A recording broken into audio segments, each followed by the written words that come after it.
Welcome to this joint creative writing and narrative painting workshop.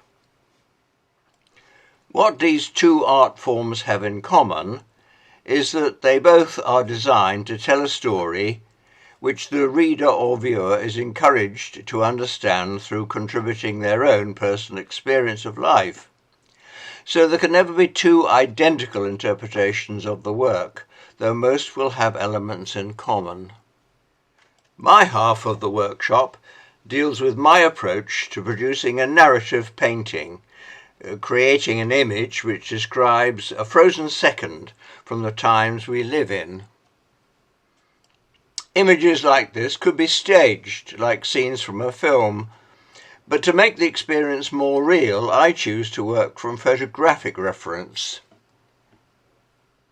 The reference I will be using today is literally a snapshot taken as I was passing a restaurant in Aix-en-Provence. When using photographic reference, the great temptation for the artist is to paint exactly what the photo shows, but that fails to give space for the viewer to contribute. So in this short demonstration video, I will try to summarize the creative techniques which allow for that contribution. Every moment we experience is set in a situation. The painter's description of that situation is what we call atmosphere. It is also a living moment. Something has just happened and something different will happen next. We call that movement. Although we think that we are aware of in one split second everything we can see, in fact our brains are highly selective and allow us to observe in detail only one part of the scene before us at a time, replacing this second by second with another centre of interest. In a narrative painting, the artist must somehow imply this moment-by-moment focus of attention. Getting back to this reference photograph, it's likely that we will mostly concentrate on the nearer couple, apparently sharing or creating some form of relationship. But when painting this scene, though it may seem unlikely, I will have to start by describing the atmosphere and implying movement.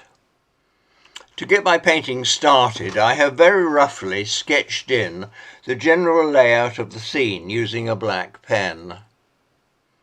I can then move on to selecting sets of colours which will provide the painting with a framework.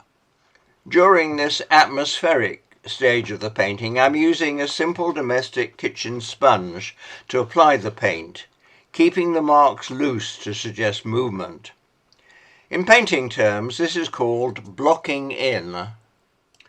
Once the support, in this case it's a sheet of thick grey paper, is entirely covered with paint, I can start to suggest areas of detail using a single small synthetic brush. I have chosen to start this detail description using Payne's grey, a dark but not a dead colour. Again, the marks are loose to maintain this feeling of movement. In this dark, first sketchy stage, I've defined the darkest areas of the picture. So by way of contrast, I now have to sketch in some highlights, using white and mixtures mostly of white. Having in this way identified both the brightest and the darkest elements of the design, I can move on to add more detail using mixtures of the colours I've been using so far and adding new colours if needed. Once all this preparatory work has been completed, I hope to have defined the atmosphere of the scene and injected a feeling of movement to make it all seem real. I can then move on stage by stage to complete the painting and describe in detail the couple I identified right at the start as being the subject of our attention, without that being too obvious. I'm now showing you the completed painting I made some time ago from the same photographic reference. I leave it to you, the viewer, to interpret the scene as you think would be most appropriate. In that way, you will become engaged with it. I hope that this very quick demonstration will give you some sense of the process which goes into my creating a painting. I hope you've enjoyed it.